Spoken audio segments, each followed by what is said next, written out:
Olá, muito boa noite. Estamos no ar com mais um Papo Reto com Roberta Dietrich. Você sabe, um programa aqui que traz inspiração, boas histórias e muita informação.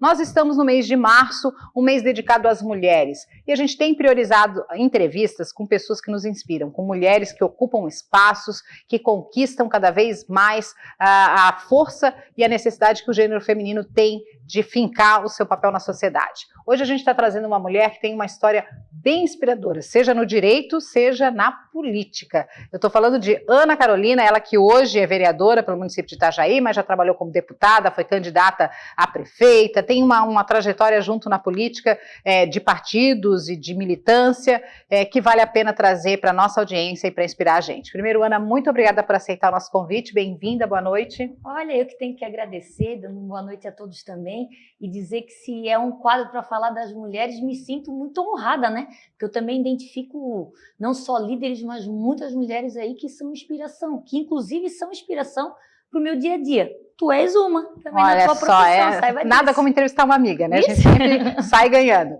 Vamos começar credenciando a Ana Carolina, né? Você é itajaiense, nascida na terrinha, né? Peixeirinha, filha de quem? E como é que foi essa tua trajetória até chegar aqui? Eu sempre digo que depois de uns 2 minutos conversando comigo, as pessoas já sabem onde é que eu sou por causa do meu sotaque, né? Então, eu sou nasci em 81, agora com 39, lá no bairro São João, Itajaí. Meu pai é advogado, João José Martins, a minha mãe é Adelma Maria, o Cristofolini, que é muito importante, né? Que é o sobrenome dela, Cristofolini Martins. Tenho 5 irmãos, fui criada na minha cidade, fiz as minhas raízes, sou advogada por opção, por amor, por me identificar com a gente até um pouquinho antes a gente estava falando disso, é uma faculdade para a vida, né? E o caminho foi me levando para a política, né? Hoje eu sou vereadora eleita pelo PSDB de Itajaí e estou fazendo meu trabalhinho por lá. Antes de a gente chegar na parte da política, ainda falando de família, a tua família ela tem uma composição muito inspiradora também, né? É uma família de 2 pessoas muito fortes, tua mãe e teu pai, sim, que sempre se posicionaram, que sempre tiveram posicionamentos muito claros, sim, conceitos de vida que passaram, obviamente, para os filhos, né? Toda essa questão de conceito e de valores, uhum, e também uma família com uma composição de filhos adotivos, de filhos, uhum, naturais. Sim. Conta um pouquinho pra gente. Nós somos em 5. Eu sou a princesinha da família, bom, era até chegar a minha cachorra, né, que agora ela é a princesa, vai chegar o primeiro neto dos meus pais, que não é um neto, é uma menina, a Aurora, né, então o posto de princesa vai acabar. Acabou. Não tem mais jeito, né. Depois disso são 4 homens, mais ou menos a gente intercala de 4 em 4 anos, eles ou tiveram ou adotaram coincidentemente. A nossa família era a família acolhedora. A minha mãe e meu pai faziam muito gosto de cuidar das crianças antes delas irem para um abrigo ou para ir para adoção. É até bom explicar o que é a família acolhedora, né? Às vezes os lares, os antigos orfanatos, né, Ana? Sim. Ficavam com as crianças que tinham o pátrio poder destituído, que estavam em situação de fragilidade, e até que houvesse uma decisão disso, de ou voltar para um familiar, para sua família original, ou para um familiar, ou ir para a adoção, tinham algumas situações, tipo férias, Natal, Páscoa, que essas crianças, ao invés de ficar nesses lares, elas iam para famílias acolhedoras. Era por aí mesmo? Mais ou menos. Naquela época, que eu estou falando de alguns anos atrás, né? Era porque também os lares, em Itajaí nós tínhamos um apenas e estava sempre cheio. Com poucos profissionais, pouca condição de manter aquelas crianças, então a família acolhedora, que também tinha todos os cuidados, era fiscalizada pelo judiciário com toda a autorização, né? Para cuidar da criança, ela ficava responsável pela alimentação, pela roupa, pelos cuidados médicos, a saúde no geral. E por conta dessa superlotação, foi que a gente iniciou esse trabalho. Lá na minha família foi a minha mãe, uma tia minha, mas foram várias pessoas naquela época que faziam esse trabalho. E era uma coisa muito... Era muito próximo, deixava a gente muito humano e, no mesmo momento, deixava a gente muito triste. Que dificilmente as crianças que chegavam até a gente eram crianças saudáveis e felizes. Elas já vinham com um problema familiar antes, inclusive no útero. A gente ficou com muitos bebês ali, mas eram bebês que as mães eram viciadas. Então, era de manhã, de tarde, de noite chorando, porque, né? Teve no sangue também a força do vício dela. Eram crianças que já tinham alguns meses, mas que houve a tentativa dos pais ou de quem estava aos cuidados de matar realmente. Eram crianças que eram abusadas, crianças que eram machucadas. Então eles ficavam com a gente tratava, dava amor, dava carinho, via engordar, né, ficar bonito, e daqui a pouco a gente cedia. A gente ficava feliz também, porque sabia que era uma nova história que estava acontecendo para aquela criança, mas por outro lado era difícil, porque tem mais pais procurando adoção do que crianças para serem adotadas. Mas algumas pessoas que, pelo menos naquelas ocasiões lá em casa, faziam era olhar uma criança e escolher ela como se de fato ela fosse uma fruta, sabe? Ah, essa não dá, essa dá, essa é muito grande, essa é muito pequena, eu queria assim, queria assado, essa aqui não vai dar problema por causa da mãe, né? Vai que vem alguma doença. A gente não pode escolher. Até porque casais saudáveis, às vezes, têm filhos que não são tão saudáveis. Não, a gente não escolhe o filho, né? Exato. O filho biológico. E muitas vezes o filho também nasce saudável e vem lá na frente a ter algum tipo de problema. Ninguém é perfeito. Então, escolher como se fosse um brinquedo, uma fruta, algo que pudesse fazer isso, me deixava bastante chateado. Mas, graças a Deus, as crianças que passaram lá em casa, elas foram bem encaminhadas e 2 ficaram com a gente. Né? Nós temos 2, não dá nem dos 5 ali, é o terceiro e o último, né? O mais novo. Mas também, às vezes acontece de as pessoas falarem, Ana, é verdade, tens irmão adotado? Eu fico até com dúvida de qual é. Porque na hora que tu decide botar na tua família, isso não faz diferença pra gente. O que eu tive como primogênita e que meus pais puderam dar para meus irmãos, eles estiveram na mesma condição. E é muito louco, né? Porque essa disponibilidade da tua família, de ser uma família acolhedora, né? De cuidar, primeiro, né? Como você falou, de crianças às vezes que choravam de manhã, de tarde, de noite. Então essa disponibilidade, essa generosidade de dedicar tempo, amor, e sabendo que não era para si, né? Não é para ficar comigo, não é meu filho. Eu vou cuidar dessa criatura, desse ser humano, desse bebê por um tempo, para talvez depois ele voltar para a sua própria família que causou todo esse mal, quando essa família estiver reestruturada, ou para ir para um outro lar. Então é um processo de generosidade, de desprendimento que os teus pais com certeza passaram para ti como uma referência importante. Isso, e assim, ó, na verdade, tu conversando, 2 coisas me tocaram o coração. A primeira é que quando eles fizeram isso, eles não fizeram, por exemplo, a minha mãe não tendo um trabalho fora, entendeu? Eles com boas condições financeiras para pagar babá, alguma coisa assim. Não foi isso, eu não sei como é que foi o primeiro. Acho que alguém solicitou ajuda, eles disseram, não, esse pouquinho tempo a gente vai ajudar. E depois foram chegando e não conseguiram dizer não. Então, essa condição que eles tiveram foi criando como se fosse filho deles, trabalhando da forma que eles tinham que trabalhar, se revezando, dormindo mal à noite para ir no outro dia trabalhar e sabendo que teria que tocar a vida da mesma forma. Né? Então, eles não abdicaram do que eles tinham para fazer isso, eles complementaram a vida deles com essas pessoas. E a gente cresce muito, porque às vezes a gente precisa ter um problema sério para a gente ver que o problema da gente não é tão relevante assim. E o quanto que a família precisa estar unida, porque as adoções lá em casa só aconteceram porque passou pelo crivo de todos os filhos. Até porque se fosse pela minha mãe, ela tinha adotado todos, né? Ela gosta muito de criança, e se deixar é assim mesmo que funciona. Mas se ela sentisse, meu pai sentisse que não tinha um bom vínculo nosso, se um da família não aceitasse, isso não aconteceria. Então, família é isso, né? Enquanto ela estava lá, às vezes, arrumando as coisas e a gente ajudava a cuidar, nós éramos pequenos também, às vezes eu cuidava dos meus irmãos para ela cuidar, ela saía, outro fazia, e assim foi, deu certo. Essas pessoas também, nós sobrevivemos e agora são histórias felizes para contar. Não, e que lição, né? Que lição de vida. Não tem como saírem seres humanos muito fora, né, desse conceito de generosidade, de luta, de força, sim, tendo vivido tudo isso, né, Ana? Sim, mas tem situações mais difíceis, né? Porque criança, chorando ou não, criança acaba sendo amor, sendo luz, né? Meu pai que sempre fala que numa família, numa casa, né, num ambiente, é sempre importante ter um idoso e uma criança. A criança sempre para trazer alegria. A gente tá lá descansando, aí a criança tá berrando, mas já tá brincando, daí já tem uma tirada divertida, faz a gente sentir vivo. E um idoso para lembrar que as dificuldades que eles estão passando ali, um dia a gente vai passar também. Então, justamente, a forma que meus pais trataram e cuidaram dessas crianças vai ser a dedicação que eles tiveram. Com certeza eu aprendi muito e assim que seria com todos, se fosse no meu caso também. E a forma que eles tratam os idosos na minha família, na minha casa, os meus parentes, é a forma que não vai ser diferente que eu vou tratar eles também. Então, o filho, ele sempre segue, né? É bom, né, que sejam os passos bons, espaço dos pais.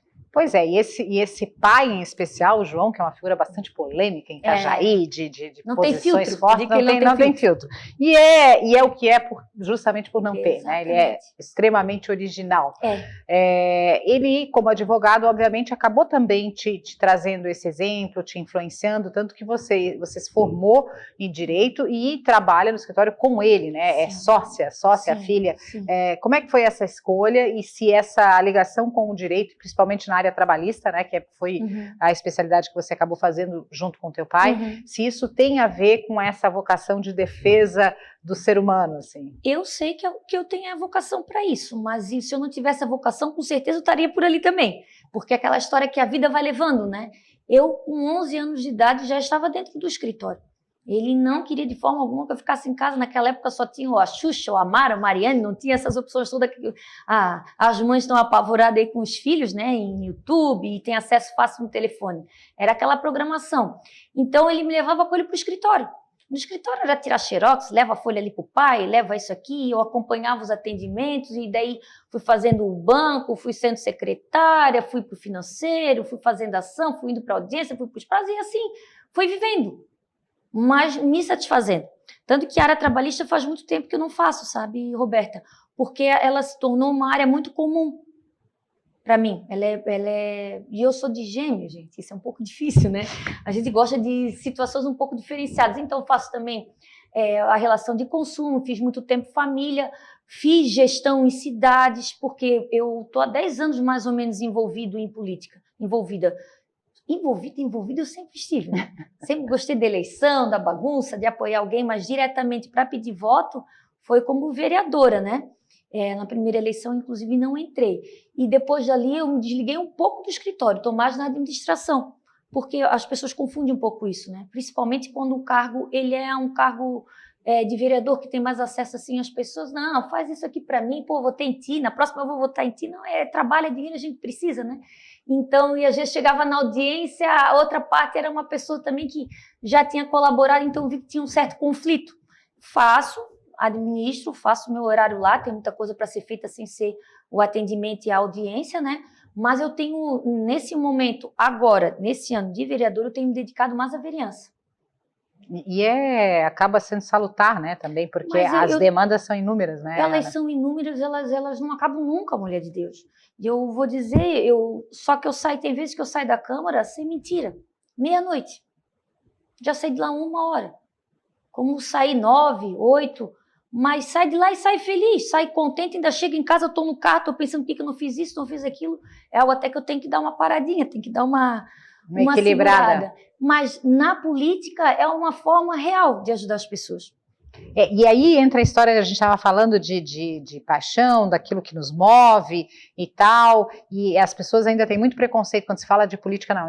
Política, não quero ouvir. Primeiro que influencia a vida de todos nós e muitos atos nossos diários são políticos. A gente pode não querer associar e a gente tem muito esse preconceito da política partidária, né, como uma coisa ruim, e é ruim porque a gente deixa os ruins se estabelecerem. Se a gente começar a ocupar com pessoas boas, né, a gente vai começar a olhar para esse segmento de uma outra forma. Eu vou dar uma paradinha para a Ana tomar mais uma aguinha e aí a gente volta no próximo bloco justamente para falar da mulher Ana entrando na política, né, que você falou que sempre gostou, mas que há algum tempo, aí há 10 anos mais ou menos, que você colocou a mão na massa. Vamos contar como é que foi essa virada de chave, eu volto já já.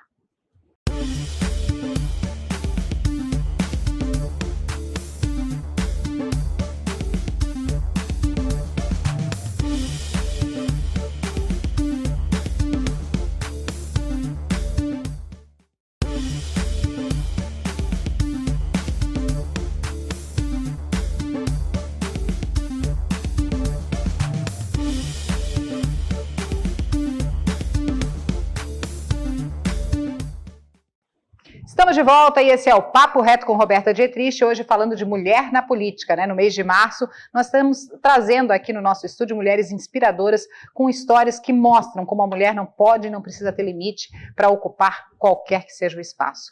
principalmente na política, onde a gente precisa cada vez mais de representantes femininas para lutar pelos nossos direitos. Afinal de contas, o direito ao voto é do século passado, muito recente. Ficamos anos e anos na aba dos homens sem sequer ter o direito de escolher os nossos representantes. Exatamente. E aí essa menina que nasce nesse lar único, né, com um pai de posições contundentes, que se torna advogada e que gosta sempre desse processo político. O pai trabalhava, né, o João sempre trabalhou muito em bastidores, né?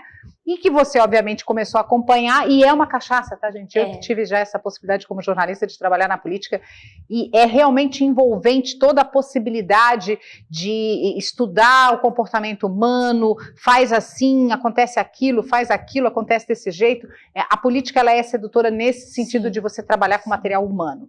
A partir do momento que isso te apaixona e o bichinho te pica, em que momento você resolve dar a cara a tapa? Olha, é algo que eu penso todo dia. Estou indo no caminho certo, devia parar, porque a gente entra em conflito com a vida pessoal, principalmente com os meios de comunicação, a facilidade que as pessoas têm de nos localizar hoje. Passo uma mensagem para ti agora querendo saber, eu sempre dou esse exemplo, mas não é assim, tá, gente? Mas isso aconteceu realmente. Bateu o telefone à noite, pensei que era algo urgente, era uma pessoa querendo saber que hora que passava um lixo reciclado na rua dela. Mas não faço nem ideia, não sou política para isso, não é a minha ideia. Agora eu tive outras experiências na política, né? Eu voltei a vereadora. Tu fizesse um breve histórico ali, o pessoal deve saber. Eu fui vereadora, em vez de eu vir para a reeleição, não sou favorável à reeleição, vim como candidata a prefeito. E candidata a prefeita não tive sucesso, vim a deputada, primeira suplente, hoje estou aqui e resolvi vir a vereadora. As pessoas perguntaram para mim, Ana, isso não é baixar? Eu disse, olha, quando tu quer ajudar, não tem isso de baixar. E sendo bem sincero para vocês, nas experiências que eu tive, como deputada ou como candidata a prefeita, que é muito pesado, muito difícil, especialmente sendo mulher, e naquele momento que eu fui candidata a vereadora, é o momento mais leve. Tá na minha cidade, lidando com as pessoas que eu conheço, com problemas ali, problemas reais, algo que a gente possa ajudar para aquele momento, certo? O que só entristece no legislativo é que quem põe a mão na massa mesmo é o prefeito, né? Então, tu pode dar as melhores sugestões do mundo, se ele não quiser fazer, ele não faz. Então, eu quis vir como vereadora nesse momento, não viria. Resolvi em cima da hora, porque eu estava me preparando para vir a prefeita, mas eu fiz um plano de governo muito bom, um grupo de profissionais muito bom ao longo de 2 anos. E eu achei que pegar todas aquelas ideias, aquelas sugestões, botar numa gaveta não era justo. E alguns problemas em Itajaí, que é a cidade que eu sou vereadora, são problemas crônicos, que é a questão da água, a questão do transporte público, agora é bem possível que tenha a privatização do porto. Então, não é qualquer um que consegue fazer isso. Até ontem, eu estava falando mais ou menos sobre o assunto durante a sessão, e tem aquele vereador, que é aquele que acorda cedo e vai lá e faz um vídeo com a pessoa, tem aquele vereador que usa as redes sociais para ajudar a comprar fralda para alguém que se acidentou. Todos eles, cada um tem a sua função, mas a função que atinge mais pessoas, ela lida com a lei, ou para evitar que algumas coisas aconteçam, ou para favorecer. Segurar, né? Ontem, por exemplo, entrou em discussão um requerimento meu, deve ter chegado até aqui, aliás, foi pauta estadual, de uma moça que ia ter trigêmeos, teve os trigêmeos, depois veio a falecimento. Uhum. Então, é um assunto que toca o coração de qualquer um, porque é uma gestante que faleceu e deixou 3 filhos. Na verdade, deixou 6, né? Exato, fora os demais, né? Então, todo mundo ficou falando isso e todo mundo querendo achar os culpados. E assim, não, achar os culpados, de fato, alguém tem que fazer. Mas nós, como vereadores, como é que a gente pode lidar com isso? Então, tem como? Tem. Existe o comitê do óbito. A prefeitura vai até o Hospital Marieta e também no Pequeno Anjo, faz o levantamento da gestante, dos fetos, das crianças de 0 a 4 anos que entrarem em óbito para entender os motivos, fazer um relatório social, aonde é que mora, no que trabalhava, qual a idade que tinha, qual a etnia, e também a questão de saúde. Olha, isso aí, ela já tinha um problema de saúde antes que agravou, ou foi um problema direto no parto. Foi um problema antes, teve pré-natal, porque isso é público. Então, o que a gente quer fazer é prevenir, saber da vida social, porque, por exemplo, teve anos que os falecimentos eram geralmente de gestantes do mesmo bairro. Então, quer dizer, vamos atrás daquele bairro ali, o problema era pré-natal, era gente de fora, olha, pela idade são adolescentes que estão engravidando, são pessoas muito velhas, olha, se foi problema do hospital ou não, então a gente tem que usar a lei para prevenir. Claro que a gente quer apontar os culpados, até para evitar o máximo, mas prevenir, fazer o que precisa ser feito é uma função importante e a função do vereador. Agora entra um pouco o fato de ser mulher. Nós somos em 17 vereadores lá em Itajaí e 3 mulheres. Homem nenhum vai falar sobre isso. Porque tem coisas de mulheres que homens não passam. Simplesmente eles não sentem, eles não sobrevivem. Eles não lidam com isso para tentar entender. Nem por cima eles conseguem. Quando eu fui deputada, eu recebi uma ligação de uma moça conversando comigo e ela foi aquele caso que ela foi para ter o bebê e perdeu o bebê no final da gestação. E depois, então, que ela teve o aborto, ela foi para um quarto juntamente com outras mães que tiveram. Quem já perdeu um bebê tem uma ideia da gravidade disso. Quem não perdeu consegue imaginar. Quem é homem, não teve útero, não está envolvido com isso, não vai entender nunca. A moça só dizia assim, Ana, não faz ideia, eu sofri 2, 3 vezes mais. Porque estava lá as mães com as crianças, dando de amamentar, e as crianças chorando, e eu querendo ter o meu filho nos braços naquele momento, e não podia ter, e vendo a felicidade dos outros, e as pessoas olhavam para mim, e cadê o teu bebê? E eu tendo que dar explicação para os outros. Então, às vezes, é uma atitude tão simples que a política pode ajudar, mas que muda a vida de uma pessoa. Porque eu tenho certeza que uma moça que passou por isso, passou por uma situação dessa, mexe no psicológico de uma forma tão agressiva, que é algo que vai influenciar na vida dela depois. Então, de fato, tem assuntos de mulheres que só chamam a atenção de outras mulheres. E esse assunto citado pela vereadora Ana Carolina diz respeito a garantir por lei que uma mulher que tenha tido um aborto, né, não vá para uma ala de mães, né, de pós-parto, que é o que a Ana falou, então que tenha o direito de ser internada num quarto separado das mães, né, não precisa ser um quarto individual, nem nada disso, porque o SUS, né, faz a divisão de quarto, mas que vá para uma ala feminina que não tenham bebês recém-nascidos, em que ali todas sejam mães, justamente por essa situação. Esse assunto foi levado lá na Assembleia e saiu um projeto, né, falando, né, tendo essa proibição, um projeto a nível estadual. Mas como eu sou conhecedora da lei, na minha cidade já fui no hospital para ver como é que é essa situação, nas cidades que eu conheço os prefeitos, já falei sobre isso também. Então, tanto a convivência, a vida, o dia a dia das pessoas é importante para o vereador saber ouvir, conhecer a lei, fazer a lei ou cobrar a lei, né?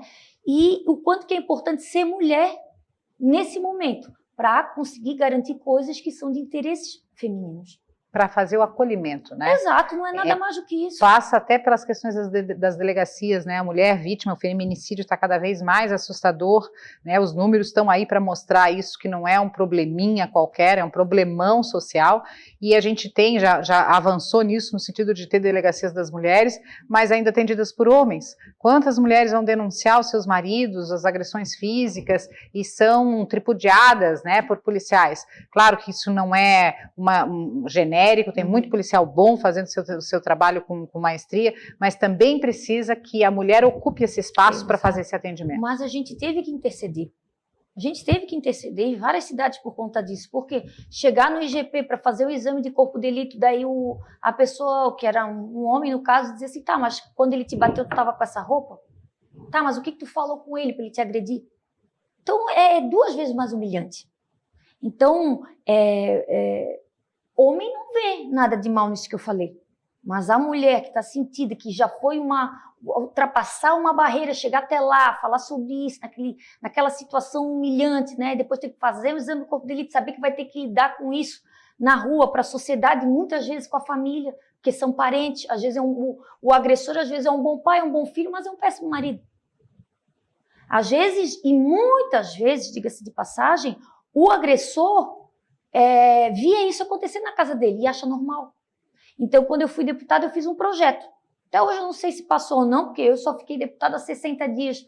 E daí entrou a pandemia, parou tudo. Tudo. Mas o projeto era o quê? Era de reeducação do agressor. Porque a lei ela é bem severa para quem pratica o feminicídio. mas a gente não quer que pratique feminicídio e nem quer que a pessoa continue agredindo. A gente quer o quê? Identificado o agressor, ele tenha políticas públicas que existem, várias cidades fazem, mas eu gostaria que fosse regulamentado pelo governo do estado. Não, sem querer passar a mão, até porque o agressor em algum momento ele também foi vítima, né? De uma forma geral. Exato, mas assim, ó, às vezes em terapia em grupo, com homens que fizeram a mesma coisa, conversando com especialistas na área, mostrando como isso pode repercutir entre os filhos, né? Porque, né, e a própria esposa, os familiares, o serviço, aquela coisa toda, aprende-se. As cidades que fazem esse procedimento, Itajaí por um tempo teve. Ele se reuniu, isso era um trabalho feito pelo judiciário e pela delegacia e pelo judiciário, os dois juntos. Mas eu queria que fosse algo feito por lei, até porque a Lei Maria da Penha, ela prevê isso na lei. Mas a gente tinha que regulamentar para o Estado, para que seja pago pelo Estado profissionais para colaborar com isso, tenha a data certa, diga o que o agressor fez para precisar participar, se ele participar, quantas vezes por semana ele tem que participar, quando é que ele pode ser liberado disso?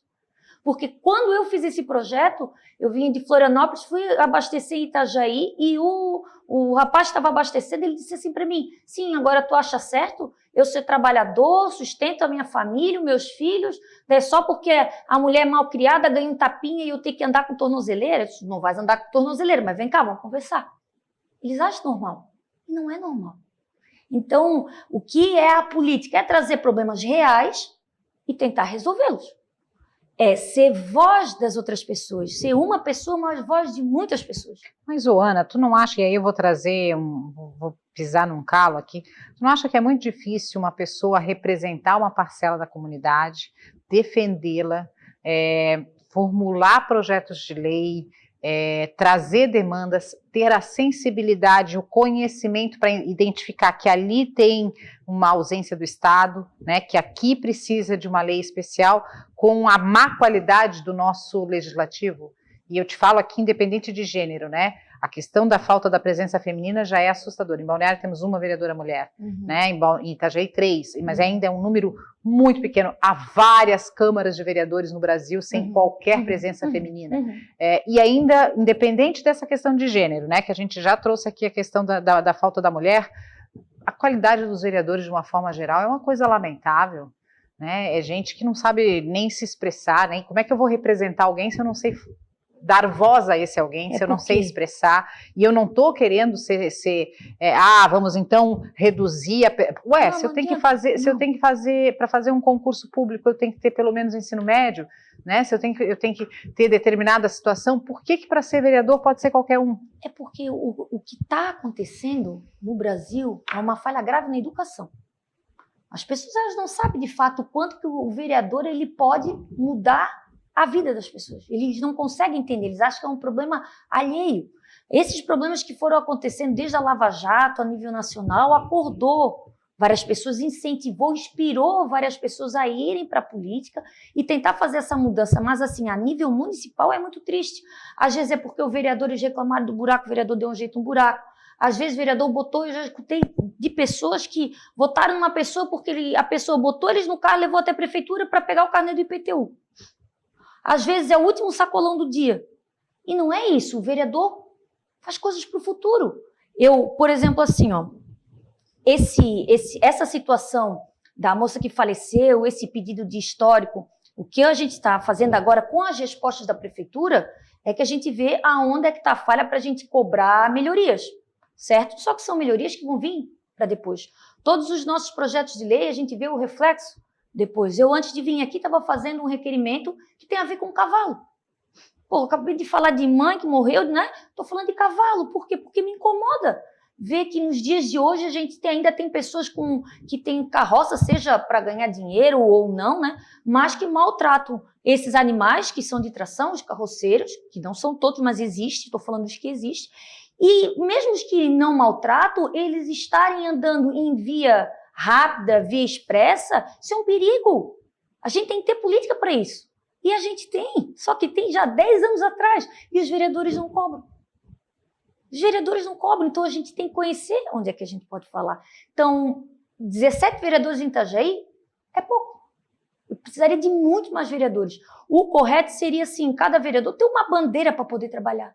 Eu estou inconformada com as últimas operações policiais que tiveram, né, um trabalho bem bonito e elaborado, feito pelo Ministério Público, as polícias de vários setores, o GAECO também, e ali, quando eu pude dar uma olhada melhor, ele não envolve apenas políticos, eles envolvem empresários, prestadores de serviço, em conluio entre si, os fiscais da obra, sendo efetivo ou não, que teriam que lá ver a obra, ver se o material entregue é aquele mesmo, porque tudo encarece numa obra, né? Se o serviço foi feito pela empresa correta, se foi feito no detalhe que deveria, todo mundo abaixo de propina, tudo sendo combinado, um extremo conluio, em favorecimento. E é o que eu quero dizer com as pessoas sobre isso.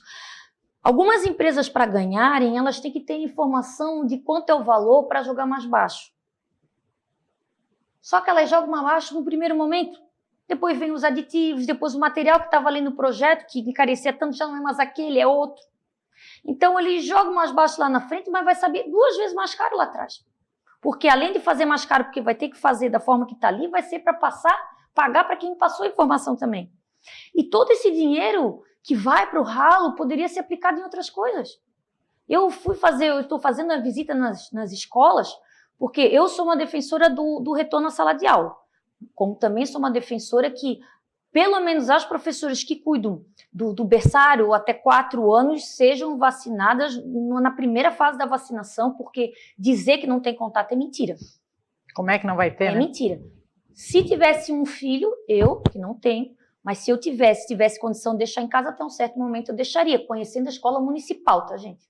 Municipal. A particular tem as suas peculiaridades, mas a municipal a gente vê dificuldade. Eu chego nas escolas, por exemplo, e a prefeitura não deu aquele, apesar que ela disse que ia dar, não deu aquele tapete de higienização. Por acaso é caro aquilo?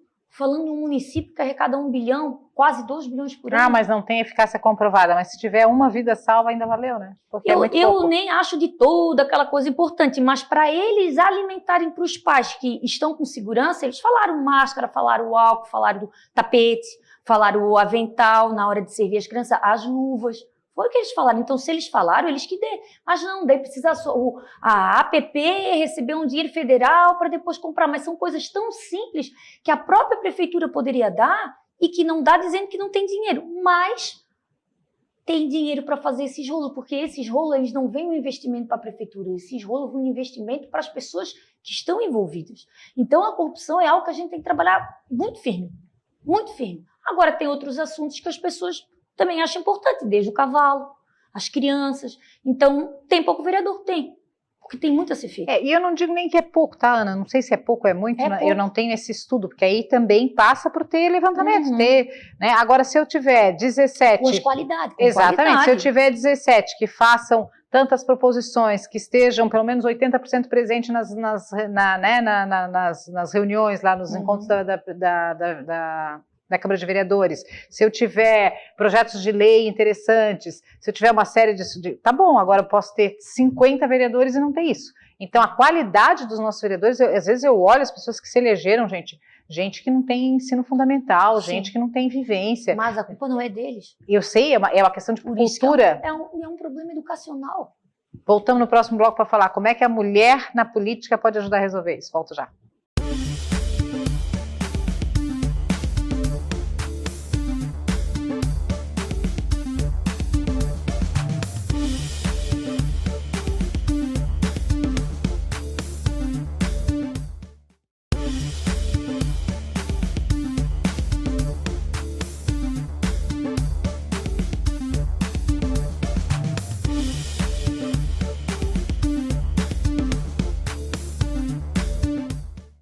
Estamos de volta, esse é o Papo Reto com Roberta Dietrich, no mês de março, trazendo mulheres inspiradoras. Hoje a nossa convidada é ninguém mais, ninguém menos do que Ana Carolina Cristofolini Martins, tem que botar o sobrenome da mãe também, porque que não, que é uma mulher bastante importante, de posicionamento forte e muito representante e atuante na política catarinense, hoje como vereadora do município de Itajaí. A gente vinha falando aí do papel da mulher, da qualidade do nosso legislativo.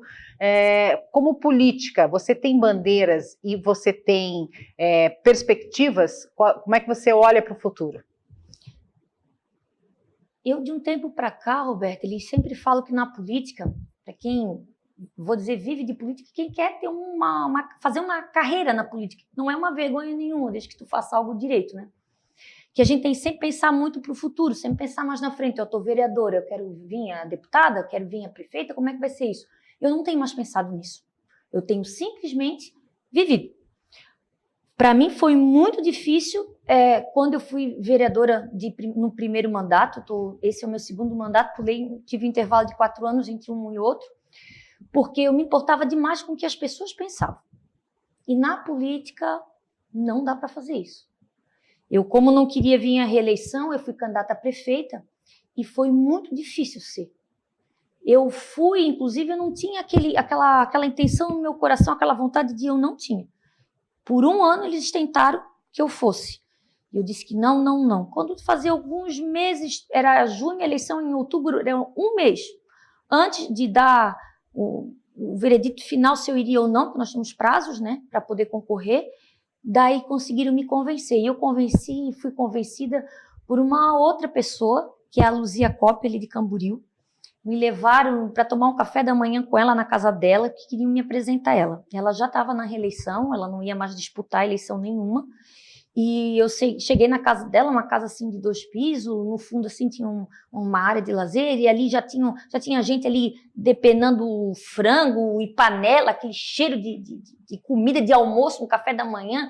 Sentei, ela fez uma mesa bonita, eu sentei, ela falava comigo, se eu levantava o telefone, mexia com as mãos, passava o filho, dizia tchau mãe, passava o marido, depois te vejo. Quando ela sentou na minha frente, perguntei para ela, como é que tu consegues? Como que tu consegues? Como é que tu consegue conduzir a tua vida pessoal, a tua vida profissional naquela coisa toda? E ela disse assim para mim, se eu pudesse ser candidata a prefeita de novo, eu seria. Porque é o único lugar que a gente consegue resolver as coisas. E ela não exagerou pelo que eu estou falando para vocês. Eu estou fiscalizando coisas que há anos já existe lei. Mas de que me adianta ter a lei ali, alguém ter a criatividade de ter feito essa lei e não ter ninguém ali para executar ela?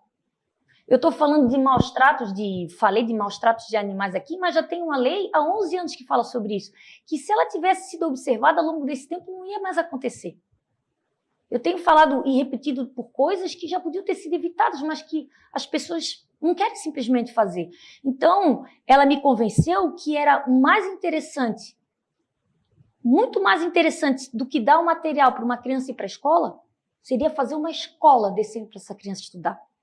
Porque esse exemplo eu dei assim, eu falo sempre dele porque é o que mais me toca de tudo que a gente pode ajudar. Mas quando vem uma criança e te pede uma ajuda para estudar, aquilo te toca o coração, o que tu tiver no bolso na hora tu dá. E tu compra o caderno, a mochila, se deixar, tu bota na porta da escola e tu fica com aquele prazer, não, eu estou ajudando o futuro. Né? É demais, mas eu imagino fazer uma escola. Imagina fazer uma escola decente. Imagina tu fazer uma escola num local que é totalmente carente, que as crianças podem ficar em 2 turnos. Às vezes elas vão dizer assim para mim que não devia defender a volta à escola. Eu digo, mas é porque vocês não conhecem a realidade. Vocês não conhecem a realidade para quem está no setor público, ela tem que pensar na realidade de todos. Nessa pandemia eu saía nas ruas e o que mais tinha era criança na rua. Eu chegava dentro de casa, eu conseguia entender porque aquelas crianças estavam na rua. Era uma casa de 2 cômodos com 5 crianças, de uma mãe para cuidar daquilo tudo. E não foi um dia, foi 2, 3 meses. Como ia fazer isso? Elas estavam correndo mais risco de pegar qualquer doença dentro de casa do que na escola. E outra, por exemplo, eu fui, para falar isso para vocês, inclusive, era algo que obviamente eu já sabia, mas fui lá para confirmar. O Conselho Tutelar. A demanda do Conselho Tutelar em 2020 diminuiu um monte. Mas por quê? Porque a maioria dos relatos de abuso, de maus tratos, vem das escolas, das professoras, das diretoras que estão entendendo o que está acontecendo ali. E dali elas passam para o conselho faz o trabalho que tem que fazer. Elas não indo para a escola, elas estão sendo abusadas, maltratadas em casa. E aí, diante de tudo isso, né, de você ter essa consciência tão clara de que realmente é no executivo que as coisas acontecem, sim, e que a gente pode, de fato, de forma mais incisiva, mudar a vida das pessoas, por que você desistiu da candidatura na última eleição? Aos 45, né? Eu não desisti. Você abriu mão, na verdade, em prol de um grupo, é isso? Eu abri mão e não em prol de um grupo, abri mão em prol de uma pessoa que eu indiquei, inclusive, né? Porque eu talvez, Roberto, até meio perigoso dizer isso, se eu vou deixar que Deus responda, né? Porque aquela vez que eu queria vir a prefeita, eu fui convencida pela Luzia e pelo pensamento que era algo que todo mundo queria e eu não queria. Não fazia questão. Era algo todo, tinha gente que mataria para fazer e ter a experiência e eu estava fugindo daquilo. E eu pensava no meu bem pessoal, poxa, eu não vou ter sábado, domingo nem feriado porque eu sou muito exigente nas coisas que eu faço. E eu sabia que a minha vida pessoal ia por água abaixo. Né? Depois pergunto, 39 anos, solteirona, né? Não é à toa, né? Isso me preocupava, porque o tempo vai passando. E eu tinha aquela ideia de ter filhos e ter família, e meu companheiro naquela época queria ter um pouco mais de presença minha, como é que se faz, né? Então eu tinha essa dúvida, daí eu fui pensando no pescador, no motorista, que muitas vezes aí estão no mar, estão no perigo aí das estradas, perdem aniversário, perdem CEO reclamando, de conduzir, poder ajudar toda uma cidade, imagina. Então eu fui com esse pensamento de quando eu decidi, eu queria ir. Mas foi uma campanha avassaladora. A minha família, a mim pessoalmente, então assim, eu não era casada, então eu de certo gostava de mulher. Vocês, eu sou moderna, não tem nada contra, mas aí vocês veem, queiram entender o que é isso, esse peso político. Porque isso rodava lá na igreja evangélica, olha, como é que vai botar uma mulher? Quem lidera sempre tem que ser um homem. Eu escutei isso, gente. Ou, vai botar uma mulher, olha, ela é lésbica. Se ela é lésbica, ela é favorável a botar o banheiro unissex. Misturava tudo. E o povo nas crendices, olha, o pai dela é ateu. Meu pai é ateu. Olha, o pai dela é ateu. Se o pai dela é ateu, é verdade aquela história que ela vai fechar todas as igrejas. Isso era coisas que eu não acreditava assim, que as pessoas podiam acreditar. E foi a primeira eleição, sem contar aqueles memes, né? Daí era uma mulher bonitona, ainda bem que o corpo estava bonito, pelo menos, né? Uma capa da Playboy, mas menosprezando, assim, o meu rosto, assim. Não foi uma discussão de ideias, um debate de ideias, de mudança. Foi um problema social elevadíssimo. Quando isso acabou, que eu já não via a hora de acabar, eu disse, meu Deus do céu, eu parei e pensei, meu Deus, por que tu fizesse isso comigo? Eu não queria ir. Insistisse para eu ir. Fui. Achei que ia ganhar e poder fazer alguma coisa. Saí destroçada desse jeito, né? Eu saí grande, porque foi uma derrota por 395 votos, não é nada. Eu fui a última mulher que tinha concorrido a prefeita em Itajaí fazia 30 anos. E nunca um vereador saiu para disputar a prefeitura como fui eu. O candidato do prefeito ficou em terceiro e o candidato que ficou em primeiro foi o candidato governador. No meio disso tudo eu, apanhando. Por ser mulher, por ser vereadora, por ser nova, por ser solteira, por não ter filhos. Eu não tinha filhos porque eu era tão ruim que eu não era capaz de ter alguém do meu lado. Esse tipo de coisa nojenta a gente enfrentava. Eu não soube lidar com isso naquela época. Hoje eu sei. Daí vinha deputada. Então, de certo, a minha missão é inspirar outras mulheres, que de fato inspirei, sei disso, né? O trabalho continuou, eu não posso reclamar, foi difícil, mas não mudaria um dia da minha vida, nenhum. Vinha a deputada, vai ganhar. Ganhei 32.199 votos, mas fiquei como primeira suplente. A minha coligação precisava fazer mais 1.000 votos, não é nada. Da outra vez eu perdi por 0,1% a eleição, agora foi por menos ainda. Eu tive mais de 10 deputados que fizeram menos voto do que eu e são deputados. Eu não fui.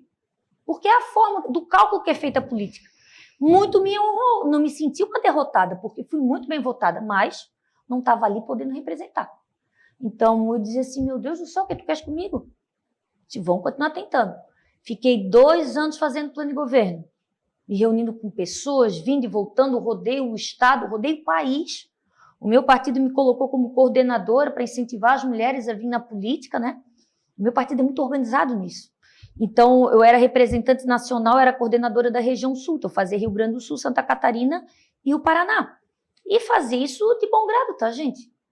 Tirava o meu horário e ia, gostava e estava envolvida, aprendia muito por relato de outras mulheres. E fui fazendo o plano de governo e fui gostando, mas nós entendemos que para tirar o prefeito da época, que por acaso é o atual, nós precisaríamos unir as forças. E um partido daqueles não ia comigo de jeito nenhum. Não tinha candidato, não tinha tempo de televisão, não tinha isso, não tinha aquilo. Tinha um candidato, um único candidato, que é um bom candidato, inclusive vereador, né? E ameaçava lançar ele também, e isso não seria bom para Itajaí. Eu tive que ceder pelos outros. Eu adiei uma vontade, um sonho pelos outros. Eu sei que isso tem a ver com artimanhas da política. Não é algo que eu fui obrigada, mas eu ia ser traída na metade do caminho ou seria lançado um outro candidato só para tirar voto meu, como foi numa outra ocasião. E era uma disputa eleitoral muito pesada. Então eu fiquei muito chateada, porque todo o trabalho eu tinha feito. Eu formei mais de 150 candidatos, eu fiz plano de governo, tinha tempo de televisão, tinha um encaminhamento financeiro com o partido para que isso acontecesse e de uma hora para outra parecia que, meu Deus do céu, né? Estava acima das pesquisas de todos eles, vai bater o pé. E homem na pressão é diferente da mulher. Mulher a gente conhece no olhar. Eu pensei que tu fosse perguntar para mim em algum momento as dificuldades da mulher da política, né? Então eu estava querendo dizer que ser mulher é difícil. Algumas religiões, eu fiquei até pensando nisso, né? Assim, olha, o espiritismo diz que a gente escolhe o corpo, né? Que a gente vai vir, aquela coisa tem muito a ver com karma. Eu fico pensando se ser mulher é um karma para melhorar ou é um brinde. Porque ser mulher é tudo muito intenso, é tudo muito vivo, né? É um brinde muito grande poder gerar uma outra vida. Muito grande. Mas no meio que a gente vive é uma dificuldade enorme. Todas nós enfrentamos desafios. Seja a mulher que fica apenas em casa e trabalha muito, que a gente sabe, seja a trabalhadora de 8 horas, em qualquer um. A diferença na política é o jogo do poder. E esse é rasteiro, esse é venenoso, esse é machista. Demais. Esse jogo é muito mais elaborado, feito por homens do que por mulheres. Na verdade, com mulheres nem passei por isso. Né? Ana, tu vai ter que voltar. Tá amarrado em nome de Jesus. Vai ter que voltar aqui para a gente continuar, porque já estouramos aqui os horários e a gente ficaria a madrugada dentro conversando, mas foi fundamental o teu relato para que as pessoas tivessem a noção dos bastidores, da sujeira e de como uma mulher precisa ser quase um homem, né, nessa linguagem social infeliz. Sair com fama, né? Sair com fama, de né? birrenta, de berrona, de escandalosa. Exatamente. Tem que ter essa força, infelizmente, ligada ainda ao macho, né, ao homem, para conseguir dar conta e para defender os seus valores. Que mais Anas entrem na política e que mais Anas ocupem os seus lugares, porque a gente precisa dessa virada de chave. Demorou, Ana? Quando tu me convidares numa outra oportunidade, eu venho. Eu venho porque a ideia que eu tenho é que muita coisa pode mudar para as mulheres na hora que elas tiverem, de fato, o conhecimento da força delas. Na política, muitas vezes eu fui empurrada pela vivência de outras pessoas, porque eu não conseguia acreditar que aquilo era possível. Então, eu estou falando aqui contigo vendo um bolo de chocolate na frente, um bolo de chocolate que morango. Nós vamos comer aqui já e nos bastidores tu falasse para mim a história da pessoa. Hoje, com a pandemia, quem mais sofre, de longe, são as mulheres. São as mulheres. Então, qualquer história de vida e de sucesso de pessoas que empreendem devagar, começam pelas redes sociais, ou se inspiram, como é que aquela coisa tão simples deu certo, essa minha vai dar também, são relatos importantíssimos para colocar outras pessoas na linha de frente. Então, eu venho relatar no meu meio, que a política, dizer para vocês que é difícil, mas é compensador. Do mesmo jeito que é difícil, foi difícil para minha família cuidar daquelas crianças, foi compensador saber que elas estão vivendo uma vida melhor e a gente ajudou em todo esse processo. Na política tem dias horríveis, mas tem dias que são maravilhosos. O mais difícil para mim, quando eu fui candidata a prefeita, era o cansaço físico e o mental, né? Mas a gente fazia lá em Itajaí, a gente fazia uma campanha de rua e eu ficava cerca de 3 horas beijando e abraçando as pessoas, pulando, dançando. E por mais cansativo que fosse aquilo ali, ter o abraço delas, ter a palavra de apoio, ter o incentivo, foi que me segurou aquele tempo todo. Então, nós mulheres, entre as nossas dificuldades, nós temos, que falar bastante, ouvir bastante e botar para resolver, porque tudo é possível. Gente, propõe aqui, né, a partir de hoje, e vamos capitanear com você, uma rede de colaboração. Ótimo. Uma rede de proteção feminina. Não tem os grupos de WhatsApp? Existe. Vamos criar no seu bairro, na sua rua, com as mães da sua escola, grupos de mulheres, para a gente discutir onde é que a gente pode botar o dedo na ferida e que juntas ninguém vai conseguir derrubar essa força. E até, Roberta, a gente costuma dizer, olha, vai no comércio local, compra no bairro para ajudar, né, a sociedade, as pessoas próximas, mas é interessante também a gente tentar ajudar mulheres. E no final das contas, assim, já existem políticas públicas muito claras, né, no sentido de privilegiar mães solteiras, a mulheres que são arrimos de família, porque de uma forma geral são mais responsáveis, são mais coerentes, fazem o recurso realmente chegar no filho, chegar na família. Já está provado que a gente é muito mais eficiente para ganhar dinheiro, para controlar dinheiro. Agora a gente também tem que botar na cabeça que a gente também é eficiente para melhorar a política. Ana, obrigada, viu?